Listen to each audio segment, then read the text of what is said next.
Yes. So welcome welcome welcome. आज हमारे Navratri special series जो लेक्चर सीरीज हम लोग ले रहे हैं उसका 9th डे है, 9वां दिन है। तो आज के सेशन में हम लोग ये कंक्लूजन करेंगे और हमारी पूरी महिलाओं के जो भी हेल्थ इश्यूज है उसके लिए आयुर्वेद की हेल्प हमको लेनी ही है, क्योंकि आयुर्वेद एक ऐसा शास्त्र है जो ना कि हमारे सिर्फ शारीरिक परंतु शारीरिक, मानसिक, भावनिक और आध्यात्मिक हमारी हेल्थ अच्छी रखने के लिए मदद करता है। तो चलिए आज के सेशन को शुरू करते हैं।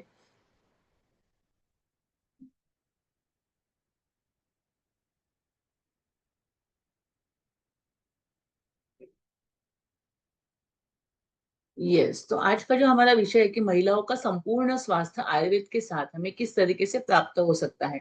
हमको पता है पिछले 9 दिनों से हम इसी विषय पे बात कर रहे हैं।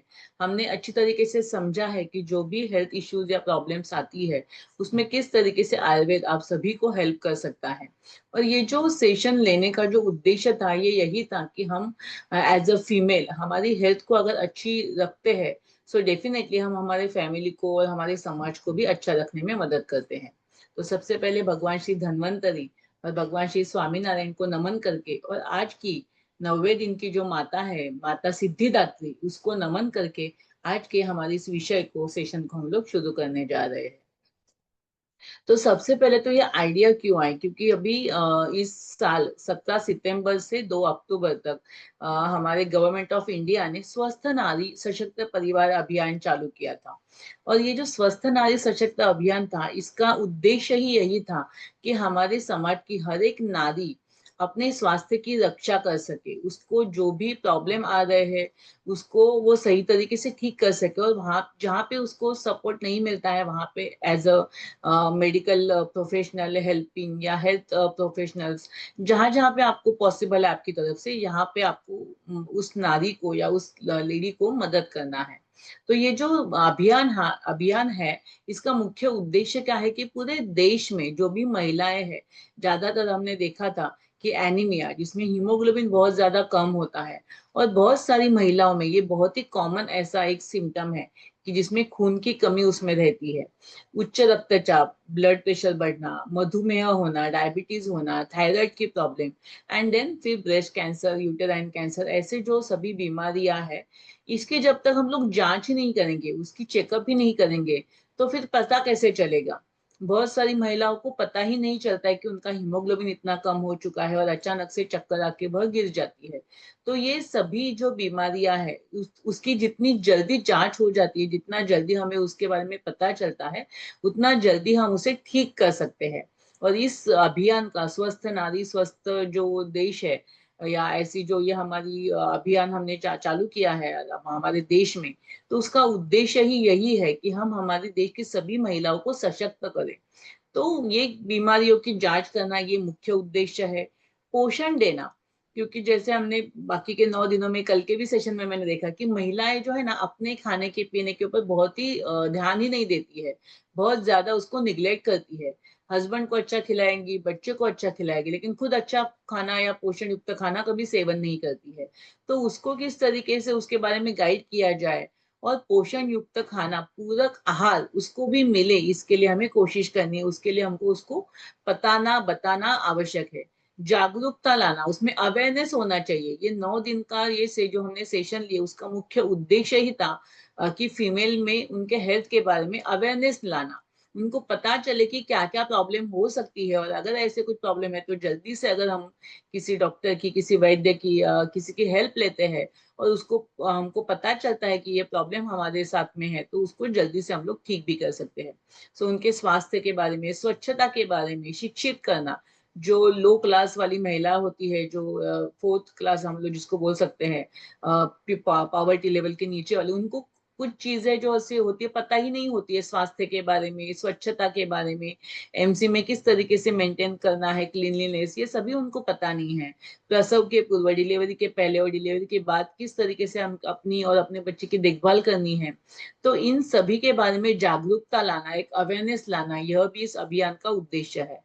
और इसके माध्यम से ये सब अगर हम लोग सही तरीके से करते हैं तो महिलाएं सशक्त हो सकती है, उनमें एक सशक्तिकरण हो सकता है जो कि राष्ट्रीय विकास को मजबूत करेगा।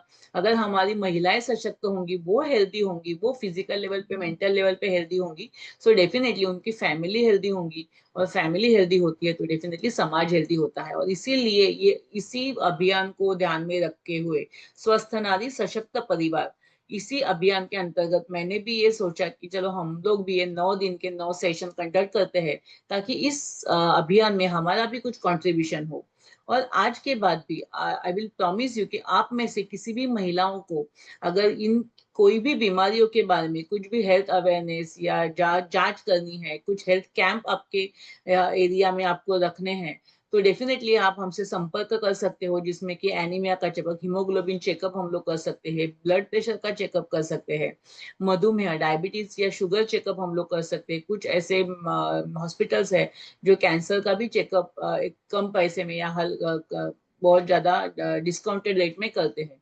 तो ये सभी के बारे में आपको कुछ भी अगर जरूरत है, या आपके आजू बाजू में जो भी एक संस्थाएं हैं, या अगर महिलाओं के ग्रुप है, उनके लिए अगर आपको ये कुछ भी सेवाएं अगर आपको लगता है कि देनी आवश्यक है, देना जरूरी है, तो उसके लिए आप हमसे संपर्क कर सकते हो। मैं मेरी तरफ से डेफिनेटली कोशिश करूंगी, जो एरिया है जहाँ पे आप ये कैंप लगाना चाहते हो, वहां पे अगर पॉसिबल है तो हमारी तरफ से मेरे जो डॉक्टर फ्रेंड्स हैं उनको सपोर्ट में लेकर हम लोग ये कैंप वहाँ पे रख सकते हैं।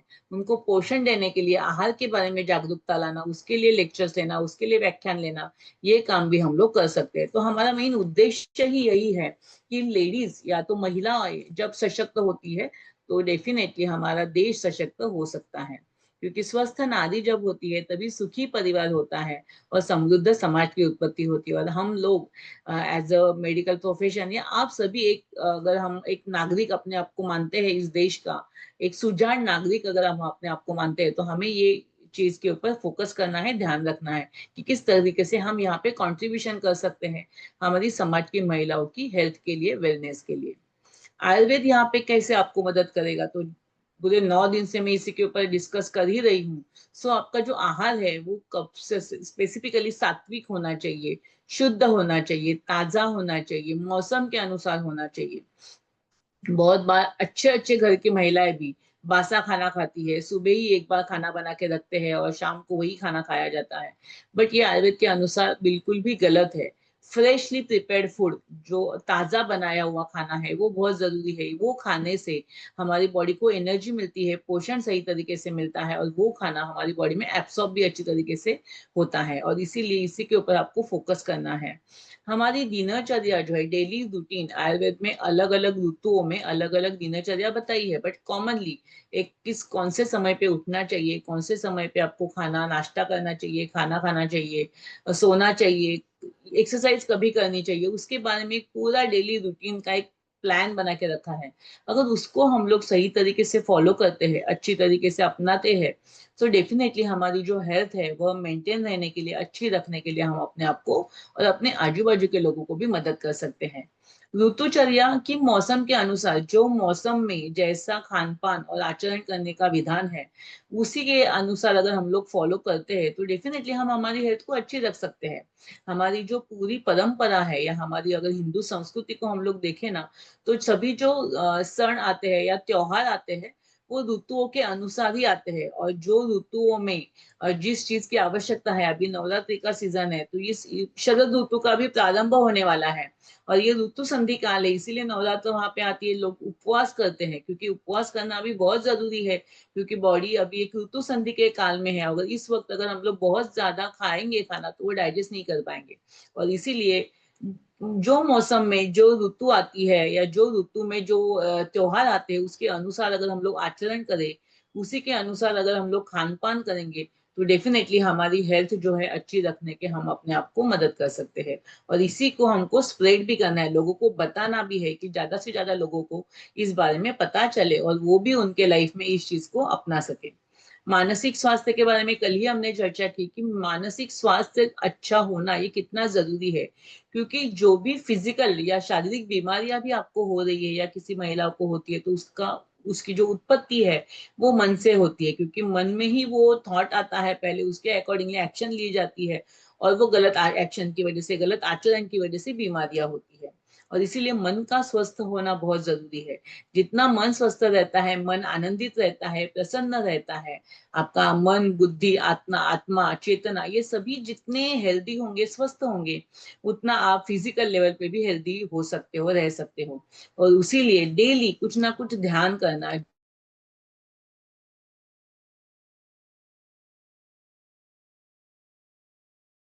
बुरा सोचेंगे तो बुरा बुरा ही अपने पास आएगी, क्योंकि जैसा हम लोग सोचते हैं वैसा ही हमारे पास आता है।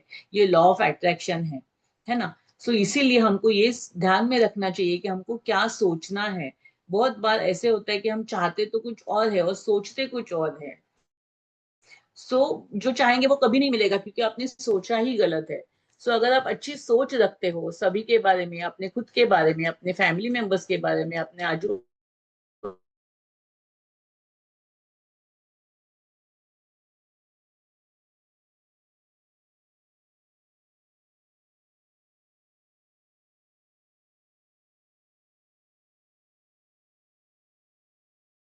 दुर्गा शती का पाठ करते हैं, जब गणपति आते हैं तो गणपति का पाठ किया जाता है। सो ऐसे अलग अलग सिचुएशन।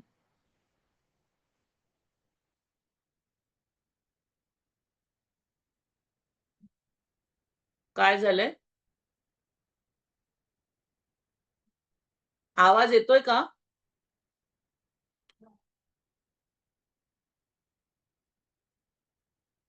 यस, आवाज आ रही है ठीक से?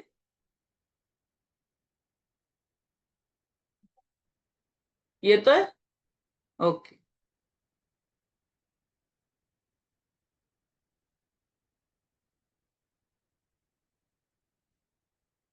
ठीक है। सो इसीलिए हमको मानसिक स्वास्थ्य के ऊपर भी ध्यान देना बहुत आवश्यक है, क्योंकि मानसिक स्वास्थ्य जब अच्छा होता है, डेफिनेटली आपका शारीरिक स्वास्थ्य अच्छा रहता है। और पंचकर्म का उपयोग करना, पंचकर्म या आयुर्वेद एक ऐसा शास्त्र है जो हमारी बोलते हैं ना, हिस्टोरिकल हमारी जो परंपरा है उसी में बताया गया है। उसका उपयोग आपको करना है, उसका बेनिफिट आपको लेना है। हमेशा ऐसा नहीं होता है कि आयुर्वेद का ट्रीटमेंट करना पड़ता है, बट उसमें स्वस्थ व्यक्ति की जो दिनचर्या है, ऋतुचर्या है, सिंपल सिंपल होम रेमेडीज है, उसका भी अगर आप इस्तेमाल करते हो तो आपके शरीर का शोधन होता है। शरीर में जो दोष है वो निकल जाते हैं। सिंपल लंघन भी अगर आप करते हो, पाचन करते हो, धूप में बैठना, ऐसे सिंपल सिंपल एक बोलते हैं ना, एक आयुर्वेद में टिप्स बताई गई है या कुछ रेमेडीज बताई है कि उसके माध्यम से भी आप अपनी बॉडी का शोधन कर सकते हो, क्लीनिंग कर सकते हो। ये क्लीनिंग करना बहुत ही आवश्यक है। और अगर वो पॉसिबल नहीं है तो आपके पास अगर सही तरीके से आजू बाजू में आपके वैद्य है, क्लिनिक है, तो वहां पे जाकर आप अपने वैद्य की सलाह ले सकते हो। और आपकी बॉडी को मेंटेन रखने के लिए, जैसे गाड़ी की सर्विसिंग की जाती है टाइम टू टाइम, हम लोग घर की सफाई करते हैं, गणपति में करते हैं, अभी दिवाली आएगी तो दिवाली के पहले हम लोग घर की साफ सफाई करेंगे। तो ये जैसा जरूरी है, उसी से हमारा घर अच्छा रहता है, सुगंधित रहता है। नहीं तो गंदा हो जाएगा, बास आएगी, गंदा दिखेगा। द सेम वे हमको शरीर का भी शोधन करना बहुत ही आवश्यक है। और ये अगर हम लोग करते हैं तो शरीर और मन दोनों संतुलित रहेंगे। सो डेफिनेटली आपको कोई भी प्रॉब्लम नहीं आएगा, आपकी हेल्थ अच्छी रहने में आपको मदद मिल सकती है। नवरात्र ये जो हमने 9 दिन के सेशन लिए, इसका उद्देश्य यही था कि हमने शक्ति की उपासना की। हम लोग इसमें शक्ति की उपासना करते हैं, लेकिन शक्ति किसमें है? आप में ही है, एज अ नारी में है। क्योंकि नारी, हम मैं गर्भ संस्कार के मेरे पेशेंट को भी हमेशा बोलती हूँ कि आपके अंदर इतनी शक्ति है कि आप एक नए जीव को उत्पन्न कर सकते हो। इतना माइन्यूट, माइक्रोस्कोप के नीचे जो दिखाई देता है, वैसे स्पर्म्स एंड वैसे ओवम से ले करके इतना 3 किलो का बच्चा पैदा करना, इतनी पावर वो नारी के शरीर के अंदर है, नारी के अंदर है बेसिकली। बट उसको खुद को ही पहचान नहीं होती है, तो वो पहचान कराना, यही उद्देश्य है इस मिशन का, ये जो भी हम लोग कर रहे हैं उसका। तो ये नारी का हमको सम्मान भी करना है, और उसके अंदर की जो शक्ति है उसकी उपासना करनी है। लेकिन ये कब होगा, शक्ति कब आएगी? कोई भी, जब होते हैं ना, तलवार है हमारे पास, लेकिन उसकी अगर धार कम हो गई है तो उसका कोई भी बेनिफिट नहीं है। द सेम वे आपके अंदर वो पावर है, लेकिन आपको खुद को ही पता नहीं है, तो क्या मतलब है? और वो पता कैसे चलेगा? क्योंकि अगर वो तलवार को गंज बैठ गया है, उसके ऊपर कचरा जम चुका है, तो वो काम नहीं कर पाएगी।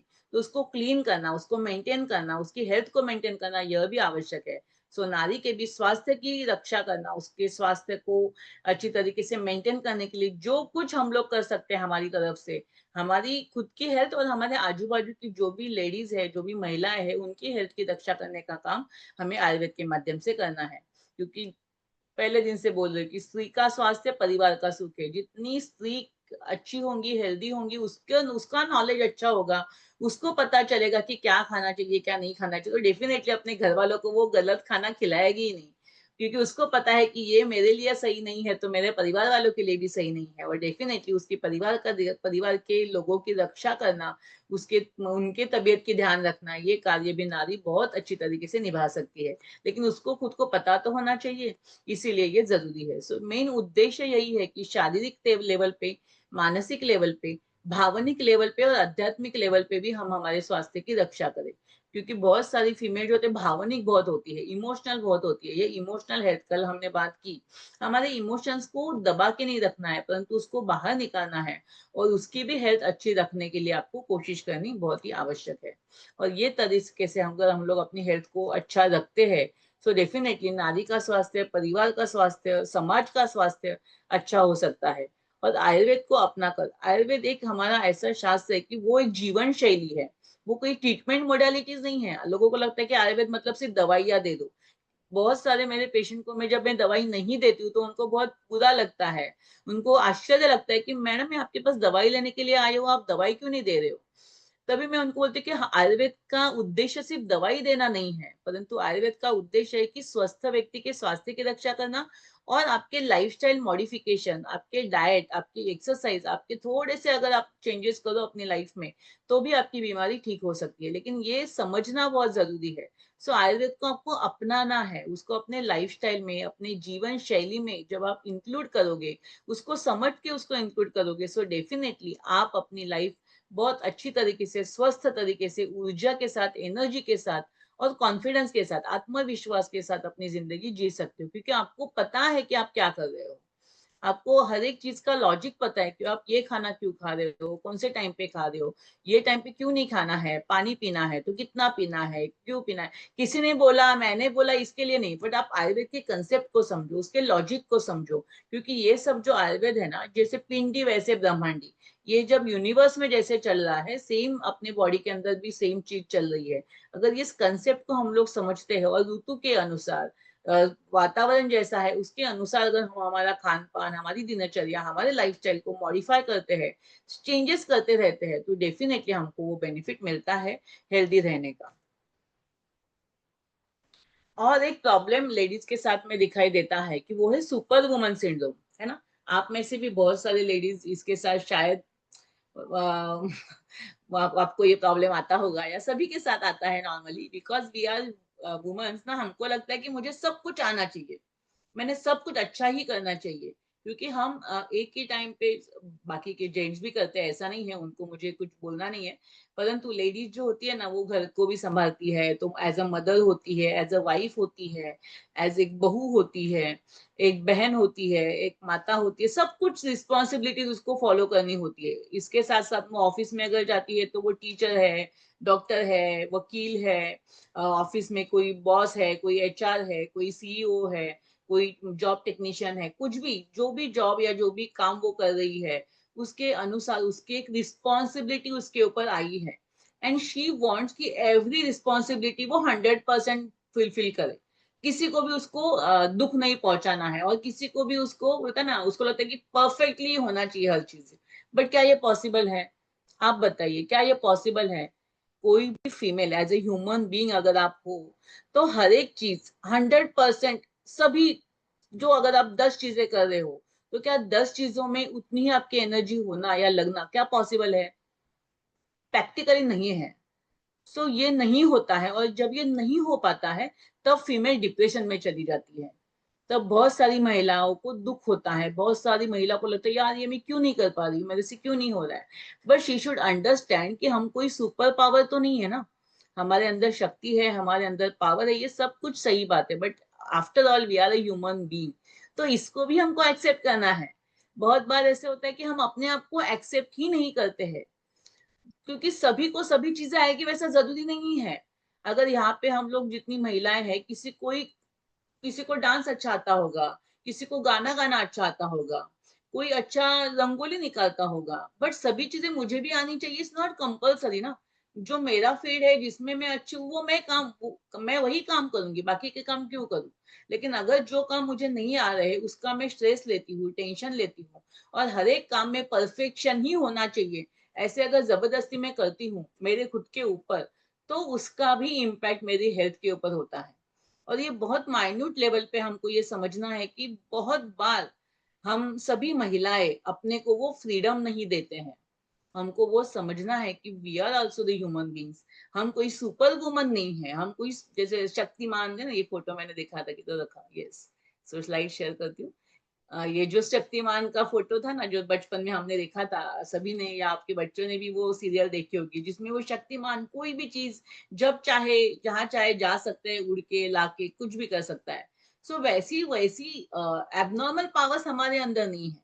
सो we are not like that, but we have that positive energy in our inside. वो एनर्जी को समझना है, उस एनर्जी को अंडरस्टैंड करना है, परंतु उसकी वजह से हम कोई सुपर वुमन नहीं होने वाले हैं। बहुत सारी महिलाओं में आजकल ये सिंड्रोम दिखाया देखने को मिलता है कि वो सुपर वुमन सिंड्रोम में चली जाती है, and because of that they are mentally depressed. Anxiety होती है, डिप्रेशन होता है, नींद नहीं आती है ठीक तरीके से, फिजिकल लेवल पे प्रॉब्लम आने लगती है। ये सुपर वुमन सिंड्रोम को हमको कम करना है। इसको भी हमको समझना है कि हम अपने आप को सुपर वुमन नहीं समझे। ये मुझे आता है, आता है, ये मुझे नहीं आता है, नहीं आता है, accept it. Once you accept it, आपको फ्रीडम मिलेगा। अगर आप उसमें से बाहर निकलना चाहते हो सुपर वुमन सिंड्रोम में, तो ये कुछ चीजों को आपको फॉलो करना है। क्या फॉलो करना है? आपल्या अपूर्णतेचा आरोग्यपूर्ण स्वीकार, that means whatever we don't know. और हर एक चीज में मैं परफेक्ट तो नहीं हो सकती हूँ ना, it's not possible for me. तो जो मेरे अंदर कमी है उसको एक्सेप्ट करना, उसका स्वीकार करना, एक्सेप्ट योरसेल्फ, आप जैसे हो, जितने क्वालिटीज आपके अंदर है वो बहुत है। भगवान ने आपको परफेक्टली बनाया है। सो एक्सेप्ट योर हो ओन सेल्फ, वो जिसको कहते हैं, खुद को एक्सेप्ट करो। तो वो जब आप करोगे, सो डेफिनेटली आप अपने आप को बहुत अच्छी तरीके से फ्रीडम दोगे। क्योंकि I can't be 100% at every time. आज मैंने कुछ अच्छा काम किया, एवरी टाइम अच्छा काम 100% उसी लेवल से मुझे मेरे से होगा वैसा कंपल्सरी नहीं है। कोशिश तो मैं करूंगी डेफिनेटली, लेकिन it's not possible every time. कभी कभी हो सकती है गलती, स्वतःला चुका करण्याचे स्वातंत्र्य द्या, that means you should give that freedom. कभी कभी मुझसे भी गलती हो सकती है, आपसे भी गलती हो सकती है, तो एक्सेप्ट दैट गलती। जो भी गलतियां, जो भी मिस्टेक आपने की है, हो सकती है, क्यों नहीं हो सकती है। एज ए ह्यूमन बींग, आप अगर कोई दूसरा गलती करता है तो आपको भी गलती करने का स्वातंत्र है, फ्रीडम है। Once you accept it, then आपको आपके लाइफ में ये सुपर वुमन सिंड्रोम तकलीफ आपको नहीं देगा। खुद के लिए टाइम निकालना, हम सभी के लिए, बहुत सबके लिए ये करना है, वो करना है, वो करना है, सबके लिए सब कुछ करते हैं, लेकिन खुद के लिए मी टाइम हम लोग नहीं निकाल पाते हैं। हमको लगता है कि मैं नहीं रहूंगी तो जैसे ऑफिस चलेगा ही नहीं, मैं नहीं रहूंगी तो घर पे तो जैसे किसी को खाने को ही नहीं मिलेगा। ऐसा कुछ भी नहीं है, आपको ये भ्रम है। सब कुछ सबको, एवरीथिंग इज पॉसिबल। आपके अंदर वो आपने अपने आप को पकड़ के रखा है कि मैं नहीं हूं तो नहीं होगा, it's nothing like that. So accept the things कि सबको सब कुछ, there are multiple options are available outside. So वो लोग अपना अपना देख लेंगे, लेकिन आप अपना देखो, अभी खुद के लिए थोड़ा सा टाइम निकालो। कुछ गोष्ठी, कुछ जो चीजें उनको छोड़ो, उनका त्याग करो, मतलब छोड़ दो। कभी कभी कितनी सारी छोटी छोटी चीजों को हम लोग पकड़ के रखते हैं।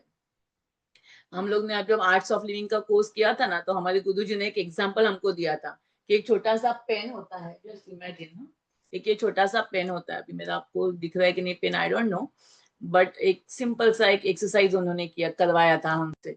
एक पेन है अगर मेरे हाथ में, इसको मैंने ऐसे ऊपर पकड़ के रखा, समझो कितने टाइम तक मैं पकड़ के रख सकती हूँ। 2 मिनट के लिए पकड़ के रखा तो मुझे कोई तकलीफ नहीं होगी, लेकिन अगर मैंने 2 घंटे तक पकड़ के रखा तो मेरे शोल्डर्स में प्रॉब्लम आना शुरू हो जाएगा, फ्रोजन शोल्डर हो जाएगा। 2 दिन तक मैंने ऐसे ही पकड़ के रखा उसको ऊपर के लेवल पे मेरे हाथ में, तो क्या हो जाएगा आगे जाकर, मुझे बहुत ज्यादा शोल्डर में पेन हो सकता है। मुझे क्या करना है, उसको छोड़ देना है, उसको छोड़ देना है। जितनी जल्दी मैं चीजों को छोड़ दूंगी, उतना जल्दी मैं उसमें से रिकवर हो सकती हूँ। अगर मैं चीजों को, क्योंकि हम महिलाओं में ये आदत बहुत ज्यादा दिखाई देती है कि 2 साल पहले उसने मेरे साथ वैसे किया था, 2 साल पहले उसने मुझे वैसे बोला था, ये जो छोटी छोटी चीजें हमने पकड़ के रखी है उसको हमको छोड़ देना है, ये आदत को हमको छोड़ देना है। आज किसी ने मुझे अच्छा बोला, किसी ने मुझे बुरा बोला, एक्सेप्ट इट, कोई फर्क नहीं पड़ता है कोई मुझे क्या बोलता है, but I know what I am doing. So छोटी छोटी चीजों के बारे में सोचना छोड़ दो, उसको पकड़ के रखना छोड़ दो। जितना आप उसको जितना जल्दी से जल्दी छोड़ोगे, 2 मिनट क्या, मैं तो बोलती हूँ 2 सेकंड में छोड़ दो। किसी ने मुझे बोला अच्छा है, अच्छा हुआ मैडम बहुत लेक्चर, अच्छी बात है। किसी ने बोला नहीं मैडम बहुत बुरा हुआ, ओके, उनको नहीं पसंद आया, सो मैं क्या करूँ। इट्स नॉट लाइक दैट, मैंने तो मेरी तरफ से 100% कोशिश की है ना। हर एक चीज, क्योंकि इस इम्पॉसिबल की लाइफ में मैं सभी लोगों को इक्वली खुश कर सकूं, इम्पॉसिबल है मेरे लिए किसी को भी। अगर मेरे लाइफ में 100 लोग हैं तो सभी लोगों को एक साथ एक ही लेवल पे हैप्पीनेस में नहीं दे सकती हूँ। किसी को बच्चों, अगर घर पे भी आप एग्जांपल समझो ना, अगर घर पे मुझे सब्जी बनानी है ना सिंपल सी, तो कोई सब्जी हस्बैंड को पसंद है तो बच्चों को पसंद नहीं है, बच्चों को पसंद है तो सासू माँ को पसंद नहीं है, ऐसा होता है। So it's not like that कि सभी एवरी टाइम में सभी की बातें मान सकूं, एवरी टाइम में सभी की पसंदीदा नहीं बना सकती हूँ। कभी किसी की पसंद की सब्जी हो सकती है, किसी कभी बच्चों की पसंद की होगी, कभी सासू माँ की पसंद की होगी, कभी हस्बैंड की पसंद की होगी, हो सकता है। But you should accept that thing, छोड़ देना चाहिए। उनको नहीं पसंद है, वो अल्टरनेटिव ऑप्शन देख लेंगे उनका क्या खाना है, या आपको कुछ ऑप्शन पूछ के वो बना के दे दो। लेकिन उसका स्ट्रेस मत ले लो, उसके वजह से टेंशन में मत आ जाओ, और उसका इम्पैक्ट अपने बॉडी पे होने मत देना, ये बहुत जरूरी है। और सपोर्ट ले लो, मदद मांगो। बहुत बार हमको ऐसा लगता है कि मैं ना सुपर वुमन हूँ, मैं तो सब कुछ कर सकती हूँ, so I will not take help of anyone. मैं किसी की हेल्प नहीं लूंगी, मुझे क्या जरूरत है किसी की हेल्प लेने की। बट नहीं, टेक द सपोर्ट। अगर आपके पास अवेलेबल है, आपके पास अगर ऑप्शन है, तो सपोर्ट ले लो, मेड रखो, काम के लिए लोगों को रखो। बाकी के यहाँ पे जहाँ पे आपके फ्रेंड्स होंगे उनसे कुछ सपोर्ट ले लो जब आपको पॉसिबल नहीं होता है। बट कभी कभी वो ईगो की वजह से, वो अहंकार की वजह से हम लोग सपोर्ट नहीं लेते हैं, और वो नहीं सपोर्ट लेने से तकलीफ खुद को ही होती है, तो ये भी हमको समझना है। अपने घर वालों से भी अगर हम लोग मांगेंगे उनसे तो वो देंगे आपको। अगर कोई चीज आपको पॉसिबल नहीं है, आपसे नहीं हो पा रही है, लेकिन आपने आपके हस्बैंड से डिस्कस की, तो डेफिनेटली वो आपको हेल्प करने के लिए तैयार होते हैं, लेकिन आप बोलते ही नहीं हो। अगर आप बोलोगे ही नहीं तो वो बेचारे हेल्प कैसे करेंगे। आपके बच्चे आपको हेल्प करने के लिए तैयार है, लेकिन आप बोलते ही नहीं हो, आपको लगता है मैं क्यों बोलूं, उनको नहीं समझ में आता है, वो खुद से नहीं कर सकते हैं। अरे उनको नहीं समझ में आता है तो आप बोलो ना, मांगो उनसे जो चाहिए आपको, या सपोर्ट ले लो हेल्प करने में, या कोई प्रोजेक्ट है उसको कंप्लीट करने में। लेकिन आप अगर अपने आप को ही बोलोगे कि नहीं मैं ही खुद करूंगी, फिर मुझे तकलीफ होती है, वो सहन करो, फिर उसकी वजह से तकलीफ होना वो भी आप एक्सेप्ट करते हो, तो इससे तकलीफ आपको खुद को होने वाली है। आपको फैमिली का, आपके फ्रेंड्स का, आपके सराउंडिंग लोगों का सपोर्ट लेना वो भी जरूरी है, और ये सपोर्ट सिस्टम को डेवलप करना ये भी आपका काम है। आप ऐसी सिस्टम डेवलप करो कि जब आपके लाइफ में कोई प्रॉब्लम आता है, जब आपको ओवरलोड होता है किसी चीज का काम का, तो ये सपोर्ट सिस्टम आपको हेल्प आउट करे, मदद करे। और जो कुछ भी आप काम कर रहे हो, जो कुछ भी, भले घर के काम कर रहे हो, बट उसमें आपको खुशी होनी चाहिए, आपको आनंद आना चाहिए, उसमें आपको हैप्पीनेस फील होनी चाहिए। अगर मैं ये लेक्चर्स ले रही हूँ, बाकी कोई मुझे अच्छा बोले बुरा बोले, आई डोंट केयर, लेकिन मुझे उसमें खुशी मिल रही है, इसके लिए मैं ये कर रही हूँ। जो कुछ भी आप कर रहे हो, सिंपल से सिंपल सब्जी बनाने का काम हो, या बर्तन धोने का काम हो, या झाड़ू पोता करने का काम हो, लेकिन वो करते समय अगर हैप्पीनेस आपको महसूस हो रहा है, साफ सफाई करने के टाइम पे हैप्पीनेस महसूस हो रहा है, तो आप वो करो। अगर आपको हैप्पीनेस नहीं आ रहा है तो किसी से करवा लो, आउटसोर्स करो, लेकिन आप जो कर रहे हो उसमें आपको खुशी होना बहुत जरूरी है। अगर आपको उसमें खुशी महसूस नहीं हो रही है तो डेफिनेटली थोड़े दिनों के बाद वो काम आपको तकलीफ देने वाला है, उससे आपको फिजिकल लेवल पे, मेंटल लेवल पे, इमोशनल लेवल पे प्रॉब्लम आ सकती है, और फिर आपकी लाइफ में बड़े बड़े और प्रॉब्लम भी डेवलप हो सकते हैं। आप ये समझ के करो ना, कोई भी जब आप काम करते हो, छोटा काम हो या बड़ा काम हो, हम एज अ फीमेल, भले हम बाहर कितने भी बड़े हो, लेकिन घर पे तो सब काम करना पड़ता है, किचन का काम करना पड़ता है, घर की साफ सफाई का काम करना पड़ता है। लेकिन वो काम करते समय जब हम लोग उसको एंजॉय करते हैं, जब हम लोग उसको सही तरीके से, बोलते हैं ना, खुशी के साथ करते हैं, सो डेफिनेटली वो काम काम नहीं रहता है, वो एक एंजॉयमेंट हो जाती है। उस तरीके से अगर हम लोग कोई भी काम करते हैं तो उसका बेनिफिट हमको मिलता है, ना कि उससे कोई तकलीफ या प्रॉब्लम हमको होता है। तो ये सुपर वुमन सिंड्रोम को आपको ध्यान में रखना है, और अपने लाइफ में इसको कभी भी आने नहीं देना है। बाकी के बहुत सारे सिंड्रोम जो भी 9 दिन में हमने डिस्कस किया बीमारी के बारे में, वो सब तो ठीक है, दैट इज एक्सेप्टेड, और उसके लिए आपको बहुत सारे डॉक्टर्स मिल जाएंगे बाहर आपकी ट्रीटमेंट कराने के लिए। लेकिन ये सुपर वुमन सिंड्रोम अगर आपके अंदर आ गया ना, तो कोई डॉक्टर इसको ठीक नहीं कर सकता है। और इसीलिए आपको खुद को ही इसमें से बाहर निकलना है और एक्सेप्ट करना है। मैं जैसी हूँ बहुत बढ़िया हूँ, मैंने जो काम किया है बहुत परफेक्टली किया है, जितना मेरे से आता है उतने 100% एबिलिटी के साथ मैंने किया है। सो ये एक्सेप्ट करके, और ऐसा इसका मतलब ये नहीं कि आपने सुधारना नहीं है, या अगर कोई चीज नहीं आ रही तो उसको सीखना नहीं है। डेफिनेटली आपको अपग्रेड होते जाना है, आपका जो वर्जन है हमेशा चेंज होते जाना चाहिए।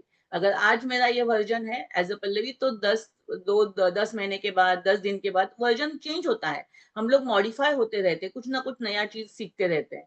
सो ये जो डेवलपमेंट है ये भी जरूरी है, परंतु वो करते समय हमें डिप्रेशन, एंजाइटी, स्ट्रेस, ये सब चीजें नहीं आनी चाहिए। उसके ऊपर भी आपको ध्यान देना जरूरी है, क्योंकि हर एक अवस्था में, बचपन से लेकर हमने देखी है, बाल्यावस्था, कौमार अवस्था, यौवन अवस्था, प्रेगनेंसी वाली अवस्था, डिलीवरी के बाद वाली माता अवस्था, और देन प्रौढ़ावस्था, हर एक हर एक अवस्था में इतनी शक्ति वो महिला में होती है, वो शक्तिमयी होती है, बट वो शक्ति का उसको खुद को ही कभी कभी एहसास नहीं होता है। तो उस कंडीशन में, क्योंकि आपने देख, मैंने कल मेंटल हेल्थ के बारे में जब डिस्कस किया था तब बोला था कि every age of female life वो बहुत बार डिप्रेशन में चली जाती है, एंजाइटी में चली जाती है, क्योंकि वो लेवल ही ऐसा होता है, हार्मोनल चेंजेस होते हैं, बहुत सारी चीजें फिजिकल लेवल पे भी चेंजेस होती है, इसकी वजह से ये प्रॉब्लम आता है। परंतु उसके अंदर की शक्ति, उस एज अ लेडीज, ये हमारा ही काम है कि आजू बाजू में जो हमारी लड़कियां हैं, हमारी सासू माँ होगी या हमारी बहू आएगी, उन सभी को, इन सभी चीजों को सपोर्ट करना, उसको ध्यान देना, उनको समझाना, दैट इज द ना रोल ऑफ अवर्स। तो वो हमको समझ के लेना है, क्योंकि ये मिशन शक्ति जो है ना, नॉर्मली जैसे बोला, नारी सुरक्षा के लिए, नारी सम्मान के लिए, नारी स्वावलंबन के लिए। स्वावलंबन सिर्फ पैसे कमाने से नहीं आता है, लेकिन जो प्रॉब्लम मुझे आ रही है उसको भी अगर मैं सही तरीके से खुद अपने हिसाब से सॉल्व कर सकूं, और सही लेवल से सॉल्व कर सकूं, तो दैट इज द स्वावलंबन, दैट इज द इंडिपेंडेंसी, और वो भी हम सभी को चाहिए। सो यस, मैंने स्टार्ट इसी से किया था कि जो मेरा मेरा फेवरेट सॉन्ग है ये, कि जो पोस्टर गर्ल्स करके एक पिक्चर आया था बीच में, उसकी ये उस मूवी का ये सॉन्ग था कि तुझ्या विना वैकुंठाचा कारभार चालेना, एकट्या विठुरायाला ग संसार पेलेना, विठू रखुमाई रखुमाई रखुमाई। कि वो रखुमाई को बोला जाता है कि भाई अकेला विठ्ठल जो है ना, भगवान भी है, अकेले काम नहीं कर पाता है, उनके लिए उनको भी शक्ति की आवश्यकता है। शिव और शक्ति दोनों का कॉम्बिनेशन जब होता है तभी ये सृष्टि चल रही है। अकेला शिव या अकेली शक्ति कुछ भी नहीं कर सकती। The same way as a female, हमको भी हमारे पार्टनर का सपोर्ट लेना जरूरी है, और उनको सपोर्ट करना भी जरूरी है। सो वी शुड बोलते ना, एक दूसरे के साथ मिलकर ही आगे बढ़ सकते हैं। अगर हम लोग बोले मैं अकेली सब कुछ करती हूँ, तो नहीं होगा, वो अकेले कुछ भी नहीं कर सकते, हमको सपोर्ट लेके ही करना है। और yes, as a female partner we have the more responsibility, हमारे अंदर वो शक्ति है, पावर है, कि हम हमारे फैमिली को बांध के रख सकते हैं, सपोर्ट के साथ आगे बढ़ सकते हैं। सो यस, आज के सेशन का एक बोलते ना होम टेक होम मैसेज, कि हमको बाकी के सब जो हेल्थ के बारे में तो हमने 9 दिन बहुत अच्छे से चर्चा किया, आप सभी को पता ही है, बट हमको ये ध्यान में देना है, एज अ आपके आजू बाजू में कोई जेंट्स होंगे तो उनको भी आपको ये बताना है, उनको भी ये मैसेज फॉरवर्ड करना है, उनको भी ये वीडियो आपको शेयर करना है, कि ये जो आपके नवरात्रि में देवी की पूजा तो सब करते हैं, देवी के सामने जाके तो माथा टिकाते हैं, देवी के सामने सब कुछ करते हैं, परंतु आपके घर के अंदर जो भी लक्ष्मी है, उनका सम्मान, उनकी पूजा, उनकी आराधना करना ये ज्यादा जरूरी है ना, क्योंकि बाहर की देवी आके आपके घर का काम नहीं करने वाली है। सो आपके घर के अंदर एक सुंदर मराठी कविता है, घरात एक चालती बोलती लक्ष्मी पाणी भरते आहे। आपके घर के अंदर एक लक्ष्मी पानी भर रही है, सरस्वती होऊन मुलांचा अभ्यास घेते आहे, जो बच्चों का पढ़ाई लेती है सरस्वती होकर, दुर्गा होकून संकटाशी सामना करते हैं, जो दुर्गा का रूप होते हैं, जब भी आपके फैमिली में कोई प्रॉब्लम आता है, डिस्टर्बेंसेस आते हैं, तो वो उसका सामना भी करती है, उसको फाइट अप भी करती है। कालिका चंडिका होऊन घराचे रक्षण करते हैं, घर का पूरा प्रोटेक्शन करने का भी काम वो कालिका चंडिका रूप लेकर करती है, और गृह लक्ष्मी होम कुटुंबाला सांभाळते आहे। हम सभी लेडीज एज अ बोलते ना होम मिनिस्टर हमको बोला जाता है व्हाट्सएप पे या एज अ मतलब जोक के हिसाब से, but we are the home minister, गृह लक्ष्मी होकर हम पूरे जो फैमिली उसको संभालने का काम करते हैं। सो उसकी पूजा करना ये भी हम अपेक्षा नहीं करते, वी डोंट वांट कि कोई हमको पूजा करे, हमारा सम्मान करे, बट यस, हमको ॲज अ स्त्री, ॲज अ फिमेल करके सन्मान होनी चाहिए. तिची पूजा नको, पण स्त्री म्हणून तिचा सन्मान व्हावा, एवढीच अपेक्षा. सो बोलते ना कि नवरात्रि में लोग देवी की पूजा करते हैं, लेकिन अपने घर पे जो लक्ष्मी है, घर पे जो बेटी है, जो माता है, जो मदर्स है, जो आपकी बहू है, उनका सम्मान करना ये बहुत जरूरी है. और ये थॉट अगर हमने आज के इस सेशन से ले लिया ना, तो आई फील कि यस, आई एम सेटिस्फाइड, मुझे और कुछ नहीं चाहिए. ये सिर्फ थॉट आपको लेके जाना है, ये अगर आपने समझ के लिया और ये समाज में फैलाना भी है, क्योंकि दैट इज मोस्ट इम्पोर्टेंट. कि अभी भी बहुत सारे ऐसे घर है, बहुत सारी ऐसे फैमिलीज हैं कि जहाँ पे महिलाओं को सम्मान नहीं दिया जाता है, उनको उनके हिसाब से कार्य करने का फ्रीडम नहीं है. तो यहाँ पे हमको ये थॉट को पहुंचाने का काम इस माध्यम से करना, ये मैंने एक मतलब ना एक चांस ले लिया, एक बेनिफिट लिया था ये सेशन का. सो यस, इस तरीके से अगर हम लोग नवरात्रि को सेलिब्रेट करते हैं तो डेफिनेटली ये पूरी नवरात्रि बहुत अच्छी तरीके से सेलिब्रेट होगी, और देवी माता का आशीर्वाद तो हम सब पे हमेशा बना ही रहेगा. So thank you so much. God bless you all with health, happiness and divine nature. Thank you, thank you, thank you. Divine life ahead. Thank you so much. और आज हमने क्वेश्चन आंसर सेशन भी रखा था, और किसी को कोई क्वेश्चन है, किसी को कोई डाउट है, तो भी आज पूछ सकते हो, कोई भी 9 सेशन में. और एक डिक्लेयर करना था कि आज का सेशन होने के बाद पूरे 9 सेशन जो भी हमारे हुए हैं उसके बारे में कल के दिन हम लोग एक क्विज कंपटीशन रखने वाले हैं, जिसमें आपको कुछ क्वेश्चन दिए जाएंगे गूगल फॉर्म के माध्यम से. उस फॉर्म में आपको कुछ क्वेश्चन होंगे, उस क्वेश्चन के आंसर आपको देने हैं. वो क्वेश्चन के आंसर जो सही देंगे, पूरे 9 सेशन जो हमने लिए हैं उसके माध्यम से, उसमें से ही जो हमने गाइड किया है आपको या मार्गदर्शन किया है, उसी के आधार पर वो क्वेश्चन होंगे. उस क्वेश्चन का आंसर अगर आप देते हो सही तरीके से, और जो ज्यादा से ज्यादा सही आंसर देगा उसका जो विनर है हम लोग दशहरे के दिन डिक्लेयर करेंगे. दशहरे के दिन नहीं, 4 तारीख को डिक्लेयर करेंगे, और फिर उसका इनाम भी उसको दिया जाएगा. सो लेट्स सी, आपको इस क्विज कॉम्पिटिशन में भी पार्टिसिपेट करना है, और आपके जो आजू बाजू के लोग हैं उनको भी इसमें इन्वॉल्व करना है. So thank you so much. God bless you all with healthy, happy and divine life. और किसी को कोई क्वेश्चन है तो आप पूछ सकते हो.